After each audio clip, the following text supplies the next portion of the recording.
আসসালামু আলাইকুম ওরহমতুল্লাহি ওবরাকাতুহু। প্রিয় দর্শক, আপনি দেখছেন আপনার প্রিয় ইসলামিক চ্যানেল হেদায়েতের রাস্তা। শুরুতে অনুরোধ করছি, আমাদের চ্যানেলটি সাবস্ক্রাইব করুন, যাতে করে সুন্দর ইসলামিক গল্প, ওয়াজ, মোটিভেশন এবং নসিহা সবচেয়ে দ্রুত আপনাদের কাছে পৌঁছে যায়। রাত গভীর, মদিনায় ঠান্ডা বাতাস বইছে, মানুষ ঘুমে আছে, ঘরগুলোতে আলো নেই, শুধু চাঁদের ম্লান আলো শহরটাকে ছুঁয়ে যাচ্ছে। কিন্তু একজন মানুষ নিদ্রাহীন, তিনি হলেন আমিরুল মুমিনিন ওমর ইবনুল খাত্তাব রাদিয়াল্লাহু। তিনি শীতের রাতে হাঁটেন উম্মতের খবর নিতে, এবং প্রতিবার রাতে যখন তিনি মানুষের ঘর থেকে আলো দেখতে পেতেন, তিনি বলতেন, হে আল্লাহ, এ উম্মতকে রাতের অন্ধকারে তেমন জাগ্রত রাখুন যেমন আপনি আমাকে রেখেছেন। শীতের রাত্রি ছিল তার কাছে ইবাদতের একটি বিশেষ মৌসুম। সাহবারা বলতেন, যখন রাত লম্বা হতো তখন ওমর রায়ের চোখের নিচে কালো দাগ দেখা যেত, কারণ তিনি ঘুমাতেন না। আপনি ভাবতে পারেন, তিনি তো আমিরুল মুমিনিন, তাঁর দায়িত্ব তো অসংখ্য। তবুও তিনি দীর্ঘ রাত কাটাতেন কান্নায়, তিলাওয়াতে, কিয়ামে, দোয়া ইস্তেগফারে। ঠান্ডা বাতাস কাটত, কিন্তু তার কান্নার উষ্ণতা থামত না। অনেকে ভাবে ঠান্ডার মধ্যে ওটা কঠিন।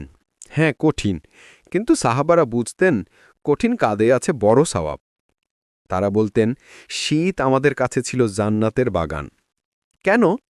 কারণ শীত তাদের সামনে 5টি ইবাদত সহজ করে দিত। 1. দীর্ঘ রাতের তাহাজ্জুদ। 2. সেহরি ও রাতের কিয়াম। 3. অজুর কষ্টে বাড়তি সওয়াব। 4. ছোট দিনে রোজার সহজ পুরস্কার। 5. চুপচাপ দান করার সুযোগ। অজুর ঠান্ডা পানি, সাহাবাদের আনন্দ। আজকের মানুষ কি ভাবে? ঠান্ডা পানি না ভাই, আজ থাক, পরে নেব। অনেকে গরম পানি থাকে তবু অজু এড়িয়ে যায়। শীতের দিনে ঠান্ডা পানিতে অজু করার মধ্যে আছে শাহাদতের মর্যাদার মতো স্বভাব। সাহাবারা বলতেন, যে শীতের পানিতে অজু করল সে যেন আল্লাহর পথে রক্ত ঝরালো। কারণ দুটোই কষ্টের। অনেক সাহাবা ঠান্ডা পানিতে অজু করে কেঁপে উঠতেন, কিন্তু আনন্দে তাদের মুখে হাসি ফুটে উঠত। কেন? কারণ তারা জানতেন আল্লাহ এ কষ্টের বিনিময়ে এমন কিছু দান করবেন যা আমরা কল্পনাও করতে পারি না। দীর্ঘ রাত, দীর্ঘ ইবাদত। সাহাবারা বলতেন, শীতের রাতে ঘুমানোর সময় আমরা আফসোস করতাম, কারণ আমরা জানতাম রাত এত লম্বা, আমরা আরও ইবাদত করতে পারতাম। আজকের আমরা কি বলি, রাত লম্বা বলে ঘুম বেশি হয়ে যায়। কিন্তু সাহাবারা রাত দেখতেন সুযোগ হিসেবে, জান্নাতে যাওয়ার রাস্তা হিসেবে, নফসকে পরাজিত করার মৌসুম হিসেবে। শীতের রোজা, শীতে দিন ছোট, তাই রোজা সাহাবাদের কাছে ছিল সহজ জান্নাত। এক সাহাবা বলতেন, শীত হলো মুমিনের বসন্ত, কারণ রোজা সহজ। অনেকে ঠান্ডায় খাবার কম খায়, তাই সাহাবারা বলতেন, এই সময় রোজা রাখো, এটা সহজ এবং সওয়াবের পাহাড়। শীতের ইবাদত সাহাবারা কেন বেশি করতেন? এর 3টি বড় রহস্য। 1. শীতের রাত লম্বা, বেশি ইবাদত করা যায়। 2. ঠান্ডা পানি কষ্ট দেয়, কষ্টে সওয়াব বেশি। 3. দিন ছোট, রোজা সহজ। যেখানে আমরা শীতকে দেখি আরাম, কম্বল, ঘুম, চা, বিশ্রাম, সাহাবারা দেখতেন সওয়াব, ইবাদত, সিজদা, নামাজ, তিলাওয়াত, জিকির। একটি বাস্তব ঘটনা। সাহাবার শীতের রাত। এক সাহাবা নিজের ঘর থেকে বের হয়ে দেখলেন ঠান্ডা বাতাসের মধ্যে এক তরুণ মসজিদের সামনে দাঁড়িয়ে কাঁপছে। তিনি জিজ্ঞেস করলেন, এভাবে দাঁড়িয়ে আছো কেন? তরুণ বলল, নামাজ পর্যন্ত ঘরে গেলে আর ঘুম থেকে উঠতে পারবো না, তাই এখানে অপেক্ষা করছি।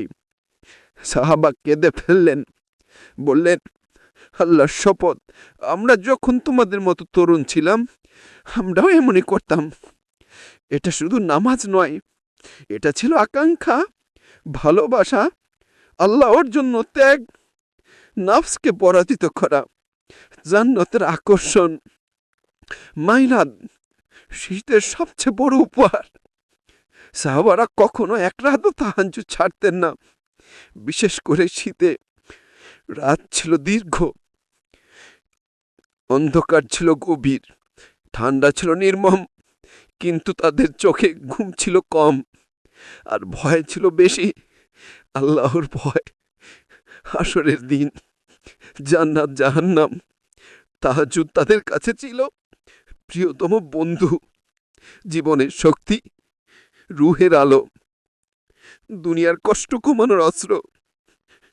আজকের আমরা তাহাজ্জুদের নাম শুনলে ঘুম পেয়ে যায়, কিন্তু জানেন শীতের রাতে 2 রাকাত তাহাজ্জুদ সমান দিনের বেলায় 100 রাকাত নফল।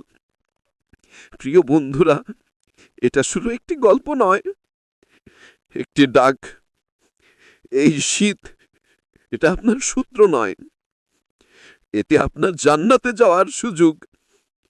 আপনি যদি ঠান্ডার অজুহাত ছাড়েন, কম্বলটাকে বের হন, অজুর পানি সহ্য করেন, 2 রাকাত নফল পড়েন, তাহাজ্জুদ জানান, তাহলে আল্লাহ আপনার নাম লিখে নেবেন কামিয়াব মানুষ, আল্লাহর প্রিয় বান্দা, উম্মতের গর্ব।